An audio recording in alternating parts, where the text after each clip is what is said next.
interrupt this program to bring you Courage, the Cowardly Dog Month. Whole month of Courage, the Cowardly Dog. First appearing in 1996, it was picked up by Cartoon Network, who work in the middle of Burbank, and directed by cartoonist John Dilworth. Though many years have passed since the original air date, it's now time for Zack to celebrate this great show.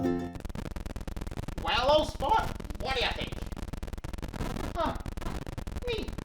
Hey guys, Zack here, and welcome back to Courage Month. So this episode actually introduces us to the Duck Brothers and Shirley the Medium, which both get their own named episodes. So yeah, without further ado, I'm just gonna get into these episode reviews, and we're just gonna get started. So let's get into it.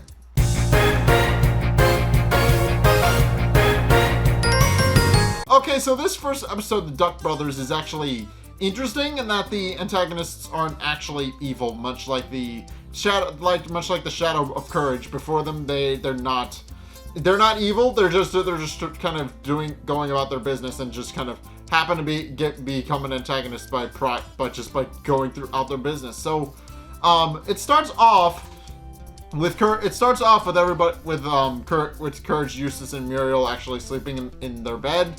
And they're actually just kind of sleeping. They're going about their business.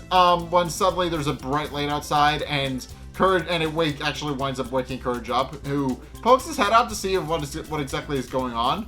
And he was pointing out that it shouldn't be morning already. So he goes to poke his head out the window and try and figure out what's going on. But right at that exact moment, it's actually revealed that it's actually a tractor beam from a UFO that's actually gone over their farm, and it then proceeds to pick up and abduct Muriel, who then proceeds to fly out the window and float away. And Courage actually does panic a little bit, and realizing Muriel is going to has been abducted by aliens, which is another thing that they're doing again. But he tries to wake up Eustace and let him know what's going on, but Eustace is just cranky and doesn't want to deal with it. And Courage eventually just scoops him up and brings him outside to show him the UFO. But the UFO is completely gone by the time they get out there, and Eustace is just fed up with Courage and decides to just go back to bed. So Courage follows him in and tries to explain what he saw, with Eustace not really listening. But as it turns out, we are actually introduced to the Duck Brothers in the scene, who have abducted Muriel and are conducting an experiment on her. All you really need to know about the two Duck Brothers is that they argue a lot. They constantly complain with one another and point out that if they don't focus, that one needs to stay focused, the other needs to also stay focused. But they just kind of complaining with one another, but as they're complaining, they actually kind of just reveal what they're actually doing, which is to put a mind control helmet on Muriel, which winds up being a success after a few successful tests with the remote. So they decide to send her back home. And right at that exact moment, Courage and Eustace actually walk upstairs, and Courage is surprised that Muriel is actually there and is concerned about what's going on. And even tries to warn Eustace again, probably even that something strange is really going on. But Eustace just kicks him and tells him to knock it off and not wake him up again. At which point Courage proceeds to wonder if it was all in his head, but does notice that Muriel is indeed wearing a new piece of headwear and actually knocks on it a little bit to try and figure out what it is. At which point the mind control helmet actually activates, and Muriel walks out of the house and gets into Eustace's truck and proceeds to drive away, with Courage just following her, clinging onto the truck, wondering where the hell she's going. And as it turns out, they're actually going to a secret military base, and the military guy actually lets her in because she's just a sweet old lady, and he figures there's no harm. So it's weird, but he decides to let her in. At which point she parks outside one of the buildings and proceeds to go inside.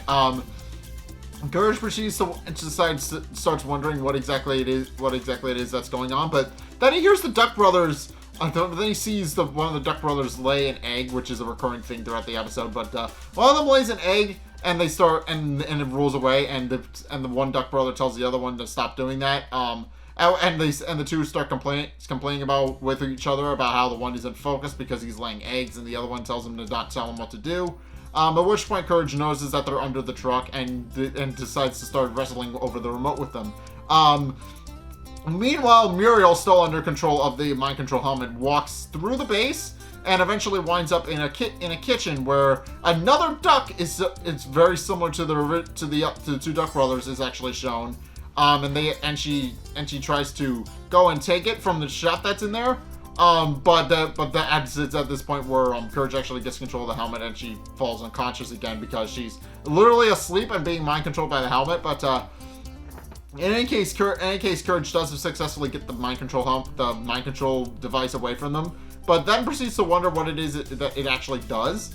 And how to actually work it. So he starts pressing buttons and fiddling with it, and which only causes Muriel to just run into walls, climb up walls and ceilings, that kind of thing, while she's inside the building. But the Duck brothers then point out that their fight has only just begun, and they then pull out a mind-controlled Eustace, who they apparently went back to the house and got up in the short time since Courage has wrestled the controls away from them and has tried to figure out what it does. But in any case, they then proceed to kind of battle using their respective mind-controlled characters. And it winds up being just a game of Rock'em Sock'em Robots, more or less. So obviously Courage is controlling Muriel, the Duck brothers are controlling Eustace, and they play a game of Rock'em Sock'em Robots, and Muriel wins the first bout of it, whereas Eustace kind of cheats a little bit because the Duck brothers go for a low blow. So Courage tells them what not to do. He decides to tell them that they need to actually keep a fair fight and tells them what not to do by demonstrating on their person, by jabbing them in the eyes, giving them a blow to the stomach, and then beating them over the head, which they then reciprocate onto Courage, and Courage points out that they did indeed get it, and they proceed to fight again. At which point both Eustace and Muriel knock their own blocks off and fall over. And the Duck brothers just start sobbing since they don't know what they're supposed to do now. And they even start crying a little bit. And Courage notices that they're crying and that something is wrong. So ever the kind person that he is, he actually asks the Duck brothers what exactly is up, and they just tell him outright that the reason they actually abducted Muriel and put a mind control helmet on her was because they needed somebody to actually go in and save their brother, because he's about to get cooked and eaten, as we've just described. So if they don't get him back, he'll be eaten for sure. At which point Courage points out that they could have just asked for help. At which point the Duck brothers start arguing about it, with one of them saying that he was saying that the whole time that they should have asked for help, with the other one saying that he never said any such thing. But it eventually gets to the point where they're just going to an R not R2 argument, and Courage eventually breaks them up and states that he actually wants to help them and that he actually has an idea.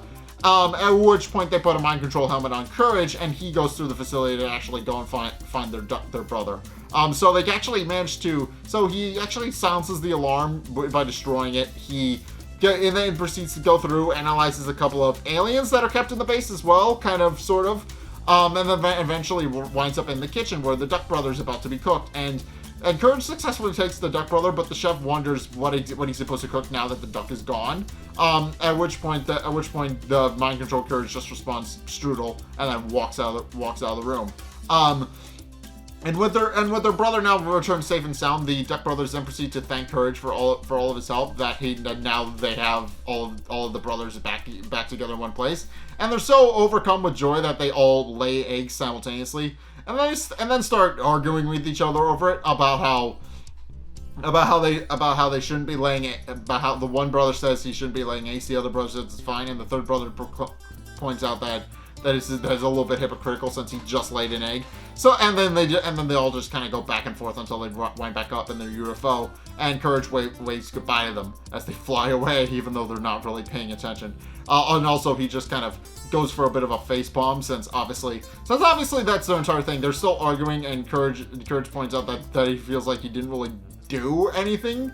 I mean, he reunited them with their brother, but they're just arguing as normal, which is normal for them, but but Courage is just kind of a little bit annoyed that they're just still arguing despite being brothers. But in any case, with all that out of the way, they then proceed to go back to the Bag Farm, where it's revealed that Courage actually kept one of the mind control helmets and is continuing to use it on Eustace. And it is basically just having him do a bunch of small orders for them, such as cooking the breakfast, cleaning the house, and a whole bunch of other things. And Muriel just comments about all the hospitality that Eustace is giving them all of a sudden. And Courage just comments that technology is great. So and shows the audience the remote, which is a really funny ending to end the episode on. But in any case, yeah. So yeah, this episode just kind of introduces the Duck Brothers as a not really an antagonist. They're antagonistic, but they're not really evil. They just wanted their brother back, and they got them back by the end of this episode. But this episode doesn't really this episode for the most part is just the game. It's just the game. Other than the game of Rock'em Sock'em Robots, nothing really of note happens. The Duck Brothers are kind of an interesting antagonist in that they fight more with each other than they do with Courage. That is their main thing that they bring to the table. They're not exactly antagonistic towards Courage. The only reason they're antagonists is because they need somebody to get their brother out of the secret military base, and long story short, they decided that it would be better to just abduct somebody and mind control them than it would be to ask for actual help, which is kind of funny. But in any case, yeah, that's my review of that episode. Onward to the next one.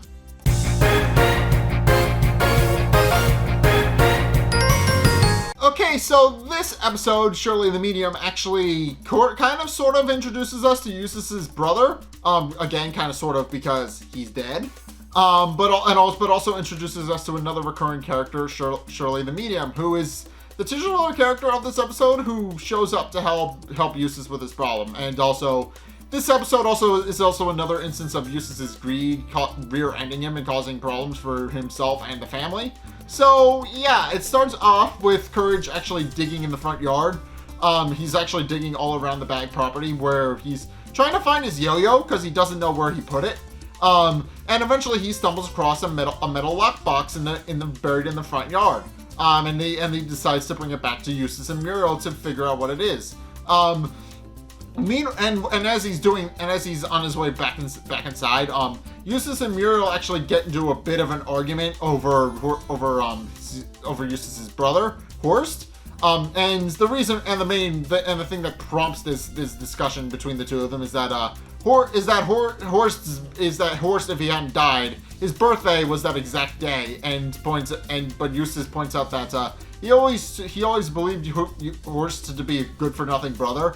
Pointing out that not only that he had kind of sort of didn't die without telling Eustace where he buried his box of money, and that he's been looking for it for a very long time, and it's also somewhat implied in this episode that Horst owns the house before they did, since obviously his box of money is hidden on the bag property, which implies that he hid it there and when he previously owned it. So it's kind of implied that he used to live there before he died. At which point, it's at this point where Courage actually brings the metal box in, and shows it to Eustace, who at first doesn't fully understand what's wrong with Courage and is wondering why Courage is bothering him. And eventually Courage does wind up dropping the metal box on Eustace's foot by accident. At which point Eustace finally realizes what Courage was trying to tell him, which is that he found the metal box that Eustace has been looking for the longest time, and Muriel actually thanks Courage for bringing the box in, and Eustace to a lesser extent thanks Courage for bringing the box to him, since obviously he's not going to thank him outright, but he is happy to see that to finally have found the box. And at which point he then proceeds to place it on the kitchen table and tries to open it, but because he doesn't know where the key is and doesn't know how to get it open, he instead goes to grab a wrench from his toolbox and to actually go and open it. And while he goes off to actually go and get a tool to open the box, Courage decides to take a peek inside the box via the keyhole and discovers something scary in there. It's not explicitly stated outright what's actually in the box, but Courage is terrified because he hears growling noises coming from inside the box and sees something particularly scary. So when Eustace comes back, he tries to warn him and tells him not to open the box, but Eustace doesn't listen and instead tries to force it open with his wrench, which doesn't work, and eventually Eustace just gives up and goes to sit down, complaining about how since he doesn't actually know how to actually open the box, that's kind of useless, and then complains about how Horst never told him where the key was. At which point Muriel points out that he really should work out his differences with his brother. And it's at this point where they see a television commercial for Shirley's medium skills, and Muriel realizing that they can actually use this as an opportunity for Eustace and Horse to actually patch up their differences between each other. She decides to call up Shirley and ask her for her aid to actually come and help, which Eustace denies. He doesn't really need to go over anything else that they would need to go over with his brother, since as Eustace points out, he's dead and Eustace isn't, so he doesn't really have any beef that he needs to settle with his brother, or at least he claims he doesn't. But upon realizing that he actually does have something that he needs, namely the location of the key, he decides to let Muriel make the call anyway, so that she can actually get the key from his brother and actually figure out where his brother hid the key. So Muriel calls up Shirley and asks her to come over, with Courage remarking that he feels like something bad is actually going to happen. And sure enough, we finally meet Shirley in this episode in person, and she shows up. And everybody's a little bit surprised about how short she is. Even Courage has to look down at her, and he's a dog. He's very short. But in any case, they call her up and they have her come inside to actually start with the medium thing. But before she actually starts, she then proceeds to point out that she only has one rule, which is to not contact the dead for personal gain. That they should be left alone and not be asked for personal gain. But Eustace kind of just ignores her and asks her to get started with the medium thing. At which point Shirley starts trying to contact the dead and opens her mouth almost like a phone, and actually starts making dial-up noises as well. With Eustace even pointing out that she should hurry up and call his brother, since she's on his payroll and he can't really have her lazing about, as it were. But she's unable to actually get in contact with Horst, and pointing out that it didn't actually go through. And Eustace just remarks that that's actually normal for Horst, since apparently Horst never picked up Eustace's calls when he was alive either. So this is completely according to Eustace, this is completely in character for him.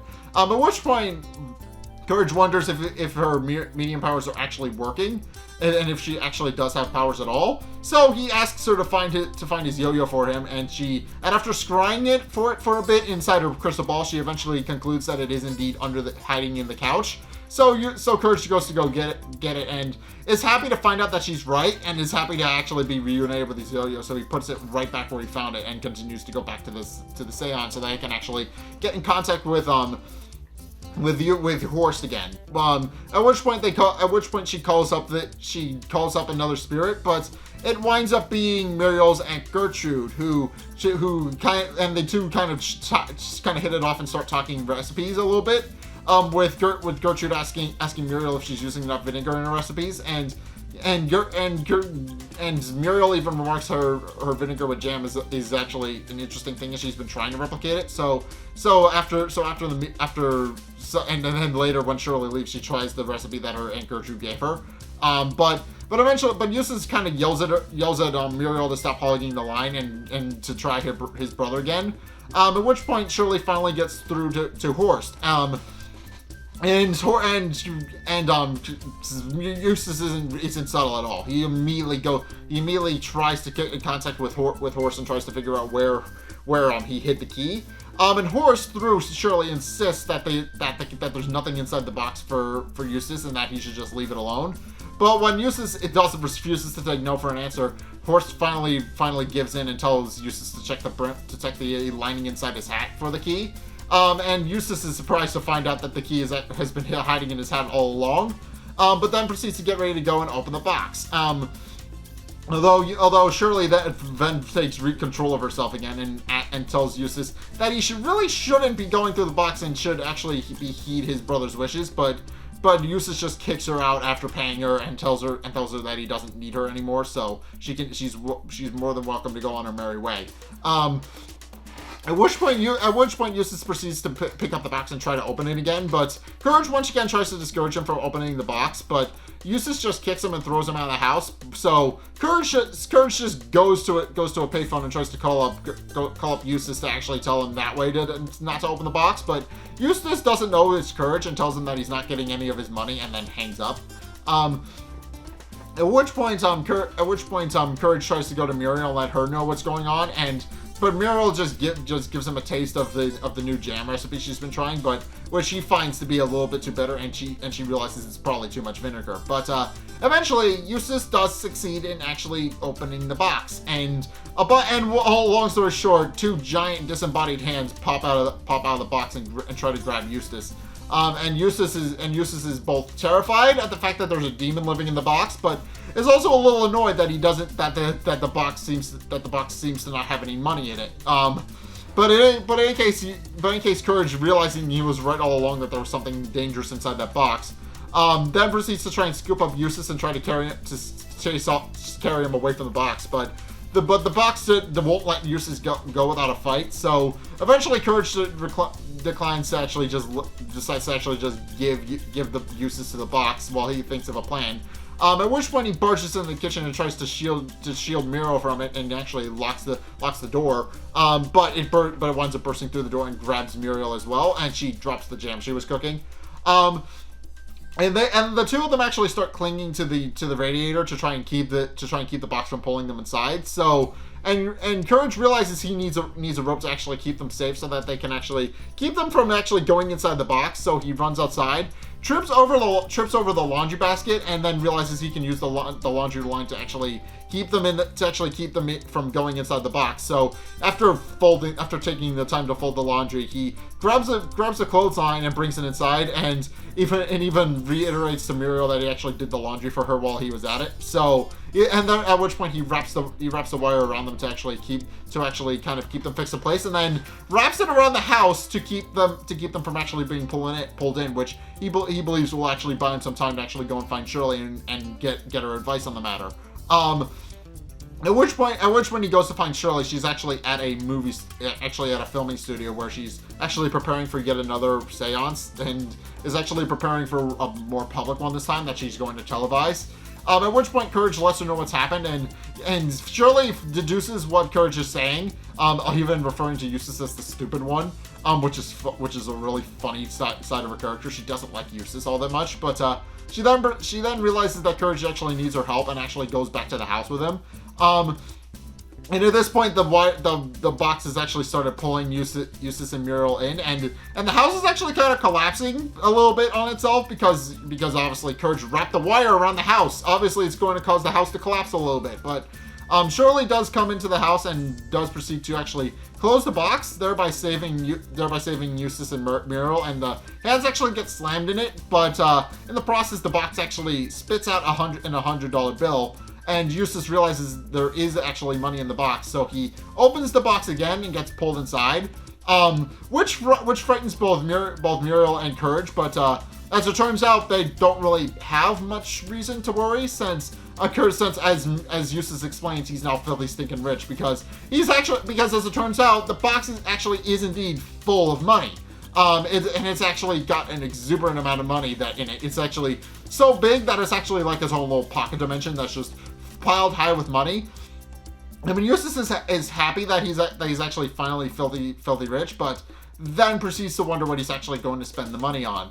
And it then cuts to the three of them, quote unquote, watching TV. Eustace can't watch because he's inside the box, but Muriel has actually finally finalized her jam recipe and Eustace asks if he can buy some off of her, and she merely responds that once he gets out of the box, he can have all the jam he wants, but does point out that they need to find the key first. But as it turns out, they're never going to find the key because Courage has it and he's hiding it inside his mouth. So that's how this episode ends. So yeah, once again, we're introduced to another recurring character in Shirley the Medium, and also to a lesser extent Horst, who is dead, but he is kind of a minor-ish character, a major-ish character in this episode. So I'm counting him.